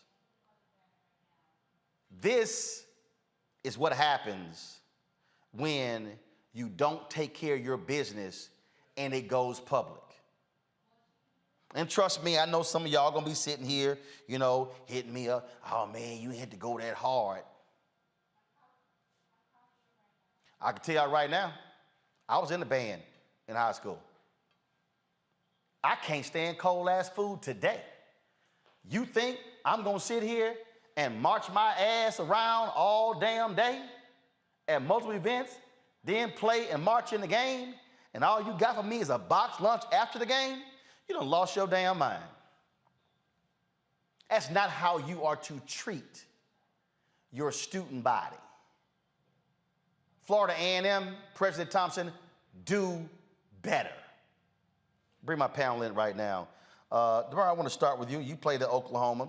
I'm not even going to remotely compare Power 5, the HBCUs. We know the money is totally different, but I'm sorry. Florida A&M, you can do better than a damn box lunch for your band. DeMario?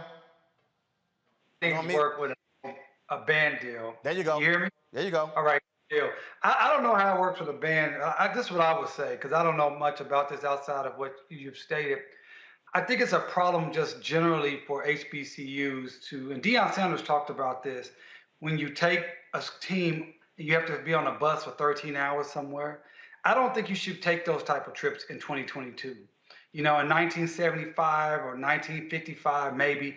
But in today's world, you should be playing in places that are either you can afford to fly there, or you play in a vicinity where it could be no more than an 8-hour bus driving, because that is taxing on anybody. I don't care who you are. And if it's facts that they had to spend 13 hours in a van, not get a shower, not have hot food, that is pretty egregious and atrocious, and something that should be rectified very, very quickly. Again, I don't know those facts, if that's 100% accurate, but if it is, that is something that needs to be rectified completely. I talked to multiple sources that are with the Florida A&M band who told me direct. They took a 13-hour bus ride from Tallahassee to Chapel Hill on Friday, got there, had a 9 a.m. practice on Saturday morning with the UNC band, then had a couple of performances for the band, then went to the game, and then when the game was over, they had to then board the buses,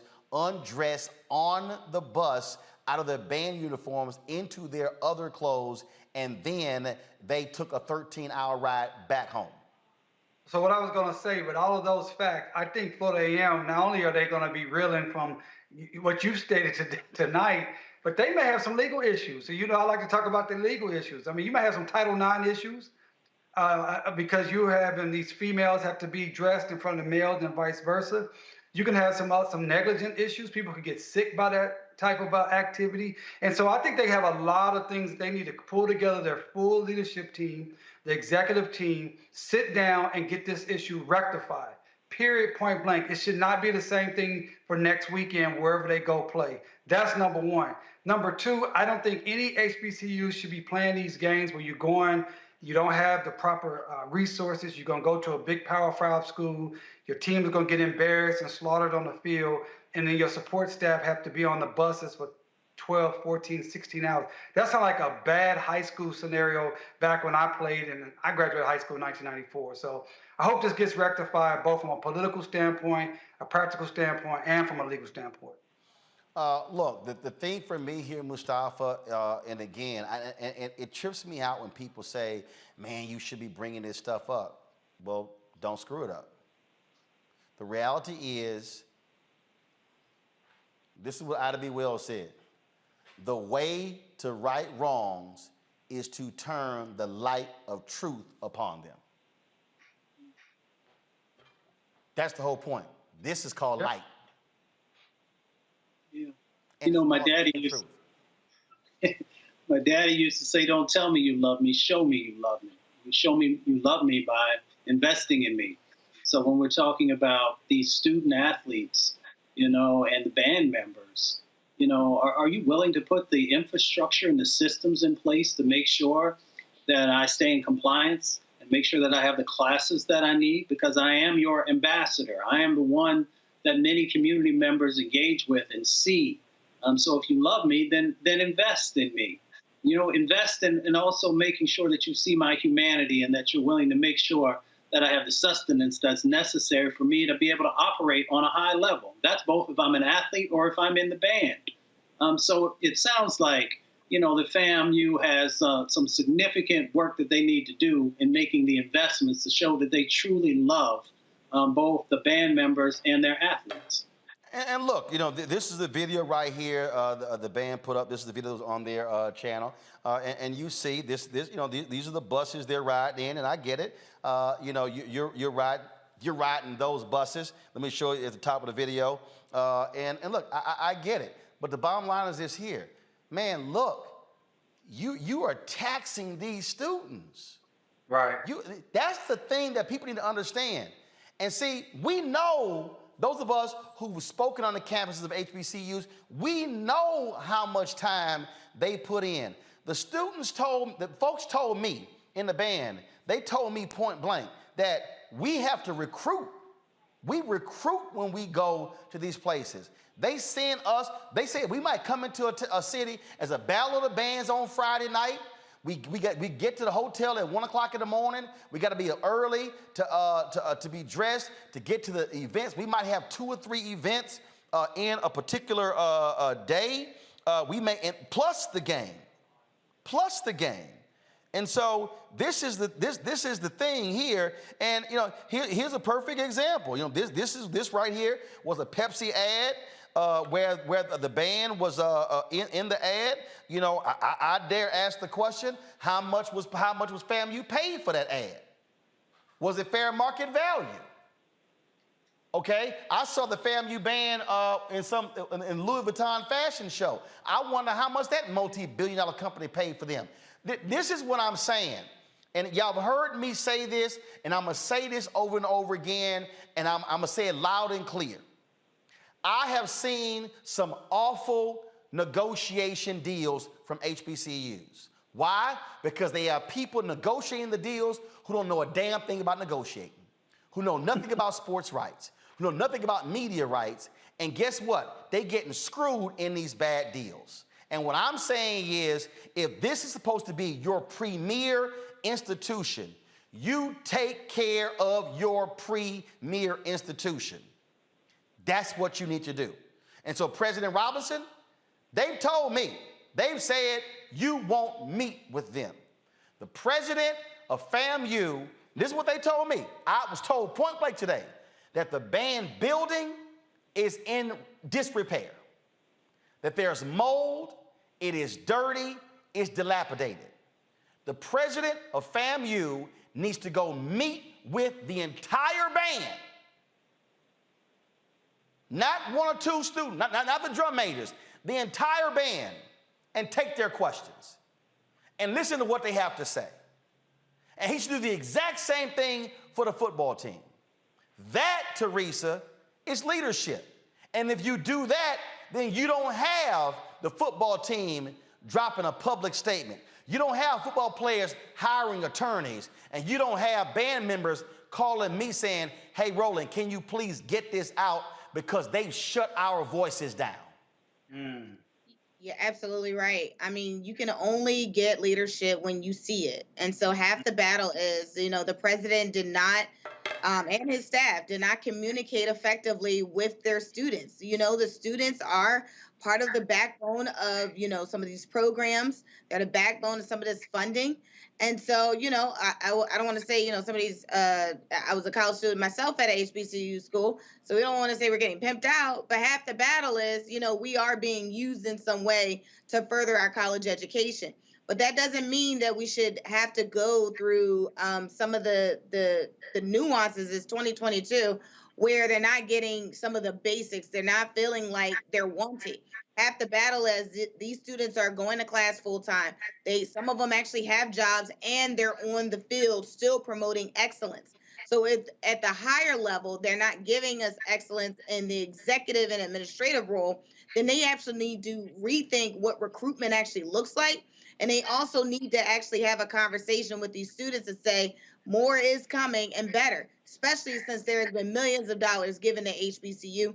This right here, this action is just unacceptable. And let me say this right here, y'all.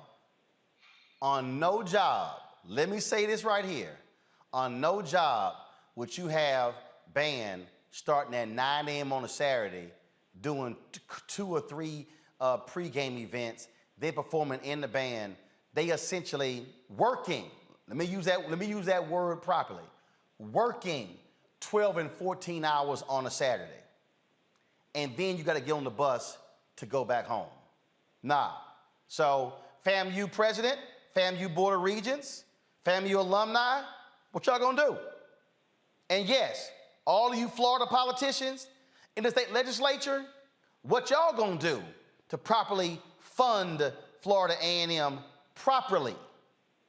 That's the question y'all need to answer. And let me be clear, I am not scared to do another segment. I'll do a Florida A&M segment every day until we get answers. That's a promise. And any other HBCU out there, you doing students wrong, guess what? I'm gonna hit you too.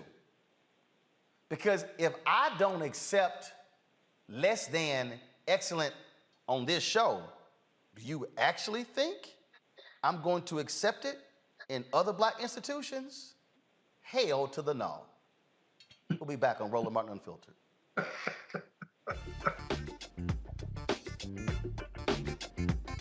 Next on A Balanced Life with me, Dr. Jackie, the great resignation is upon us. Yes, it's real. People, young and old, are evaluating their lives and making some determinations whether to stay or to go. But before you take the leap, you need to examine your motives and make a plan. It's not so much about doing this thing or starting this business or, leaving where you are to do something different. It's about getting in touch with you. How to make change while also keeping balance. Here on the next A Balanced Life with me, Dr. Jackie, on Black Star Network.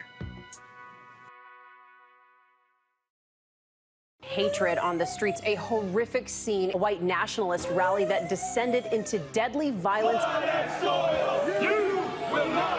White people are losing their damn minds. As an angry pro-Trump mob storms the U.S. Capitol, we've seen We're about to see the rise of what I call white minority resistance. We have seen white folks in this country who simply cannot tolerate black folks voting. I think what we're seeing is the inevitable result of violent denial. This is part of American history. Every time that people of color have made progress, whether real or symbolic, there has been what Carol Anderson at Emory University calls white rage as a backlash. This is the rise of the Proud Boys and the Boogaloo Boys. America, there's going to be more of this. Here's all the Proud Boys, guys. This country is getting increasingly racist in its behaviors and its attitudes because of the fear of white people. The fear that they're taking our jobs, they're taking our resources, they're taking our women. This is white fear.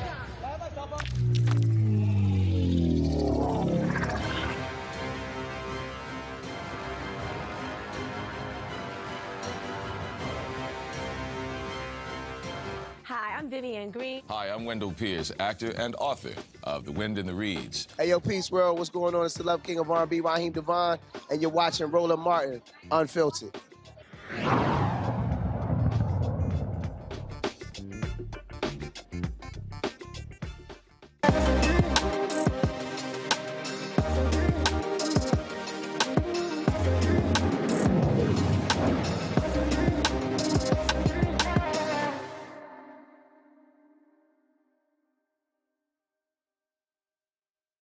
Time for our marketplace segment where we always feature various black-owned businesses on the show. And this week we are dealing with designer of a multi-use bag. Now, when it comes to these handbags and backpacks and other sort of bags, I mean, folk are spending a whole bunch of damn money on these bags. And so folks are walking around with 5, 6, 8, 10 different bags, but, Fellas, we always ask the question, ladies, can y'all just have one damn bag? Just one? I'm just saying. I mean, do we have to have like literally 10, 15, 20 bags? I don't know, Teresa, how many you got?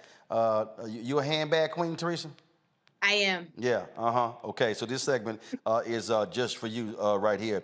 And so let's talk about it right here, y'all. So here we go right here. This is the bag by our next guest we want to talk about. This is like a multi-use bag. It's called Minky Blue. The company's Minky Blue, M-I-N-K-E-E Blue. They solve what is called the overload bag syndrome by creating an organizational fashion bag for the ever-changing role of busy women. Okay, joining us right now is Cheryl Mose. She joins us from Philadelphia. Cheryl, you are the owner-creator of this? I certainly am, and let's add an inventor. I have 2 patents on that bag. All right, so how'd you arrive at this here? Were you tired of spending crazy amount of money on all them damn bags like Teresa? All the bags, and I always was carrying 2 or 3 bags, my lunch, my shoes in a plastic grocery bag, all kinds of bags. And I just wanted one bag where I could organize and separate my change of clothes, my shoes, my laptop, and my purse essentials in one bag. And so that's how I came up with Minky Blue. Okay, all right. So as I look at this bag right here, so I'm looking back here, you got like a zipper portion that's back here for you to place some stuff in. Then we got, you know, the front here. You can slide some stuff underneath here, and then we open it up. We got another compartment that's in here. And then, all right, okay, so what? We got a clothes bag, a shoe bag in here? What we got? No, it looks like somebody didn't take the duster bag. I'm just making sure. Okay, so then we go on the inside, and so then we got all these other little compartments in here. And so, yeah, this is like combination overnight bag and a purse. Absolutely. It's a great travel bag, a great work bag, and a weekend bag. So that little bag in the back that you pulled out is a lunch bag. It's insulated, so you can carry your lunch, your shoes, your toiletries. And then on the top of the bag, you can carry your laptop and purse essentials. Okay, and but it has a zipper right in the middle of the bag, so you can convert the bag and change it from a 2-compartment bag to just a full open tote bag. all right, so when you say at your lunch compartment, come back to me. So this, I unzip the back right here. And Yeah, so, there's the lunch bag right there. all right, so this is the Got lunch. it. This is the lunch bag right here. Okay. Yep. And then you can carry when you're not carrying the lunch bag, you can put your shoes back there. Okay, especially these folks when they be going to Essence Fest, need some flats. All right, so here's the question here. But is the bag really only for women? Actually, the bag you have is for women, but I do have a gender-neutral bag, a men's bag as well. Okay, all right then. And so when did you start this? I launched in 2014, so I've been doing it for a while, and we sell all around the world, and I'm really excited to say that I'm launching in Macy's the end of October. So I'm really excited about it. How many units have you moved? We've moved about 8,000, 10,000 units. Got it. And so you're launching in Macy's in October. All right. I mean, that's pretty cool. Now, the construction of the bag, where the bag's made, and what's the materials? Is it the top leather, and then what's this bottom material? It's actually a vegan leather, and they are made overseas. I also have bags that are nylon and a canvas type material, so a mix of materials. Okay. All right. Let's see here. Questions. Teresa, you first. Just to solve your overload bag syndrome. Well, honestly, I think this is a bag for entrepreneurs. So thank you so much for making a bag that fits me. I know when I go on TSA, they're probably going to have additional compartments to check, but I can't wait to order. So one of my questions for you is, what was, obviously, day to day, and I'm just going to say women first, we were just doing a lot. So what made you in 2014 say, this is the bag, that I'm going to create? Yeah, it was really about, I was taking the train in the city. I had my shoes in a plastic grocery bag, and I put that bag inside of my tote. I had a piece of fruit at the bottom of my bag. I had my laptop in that bag, so everything was just mixed up. And I'm looking around on the train and I see other women carrying 2 or 3 bags. And I came up with this idea because I was like, I just wanted one bag where I could organize and separate everything in the bag and not struggle with 2 or 3 bags. And what's your website? It's minkeeblue.com, MINKEE Blue. Thank you. All right, let's see here. Mustafa. Yeah, well, congratulations on all the success you've had. You know, I'm curious because I always believe to lock stuff in, and you talked a little bit about getting the patents. I believe you said 2 patents.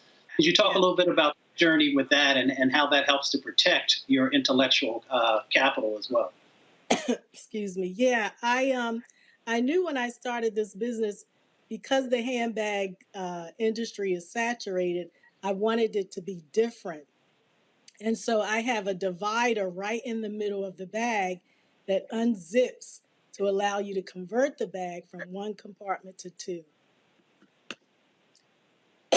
All right, then. So that's the patent. All right, cool. DeMario, what you got? Yeah, I'm same thing Mustafa was talking about. Very interested in the IP patent. And what's your background? And did you invent this yourself? Because you told Roland, "Hey, I'm an inventor too." So did you invent this yourself? Yeah, I did. I invented it. I have a degree in engineering, so it was all about problem solving, the structure of the bag, and yeah, I invented the bag. That's what's up. I just really, I like the way you check Roland too. So I'm a big fan of yours. First of all, she didn't check me, but you used to getting checked, so you know what getting checked feel like. Don't start.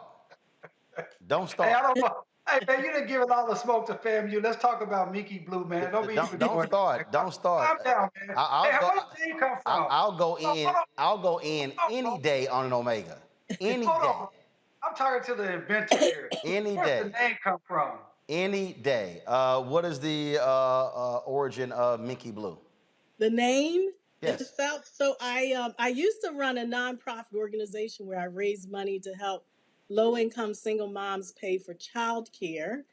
And when I first started, I designed diaper bags. And I wanted the name Pinky Blue, but the domain was taken. So really, I literally went through the alphabets. I said, Linky Blue, no.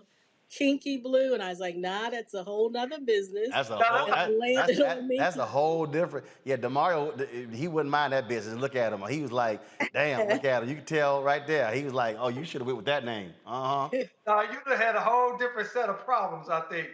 Yeah. And I just landed on Minky Blue. That's how I came up with the name. Oh, man. Really nice to meet you. Very impressed.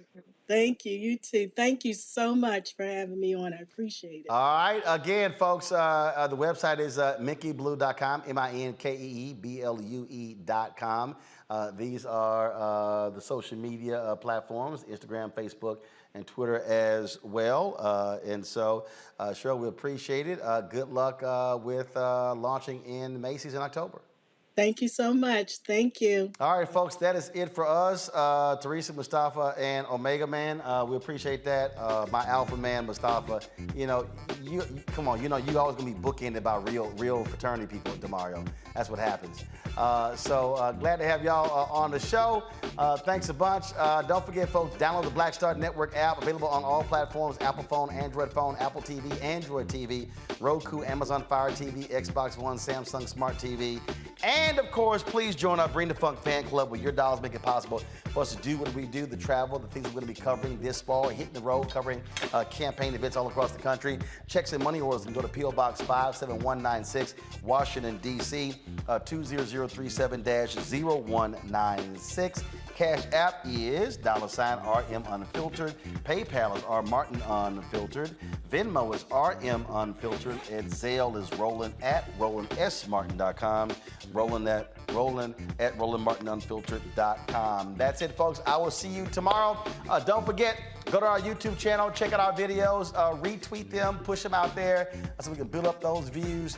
And of course, check out the app as well. Great shows, Deborah Owens Show, Jackie and Martin Show, Greg Carr from Muhammad Daily Show, Stephanie Humphrey, and of course, Rolling with Roland. Some great interviews that we have with our various guests. We shot those in LA and Atlanta. So we really appreciate y'all supporting us in what we do. I'll see you tomorrow right here, same time, same place. We keep it real, keep it black, and keep it unfiltered. How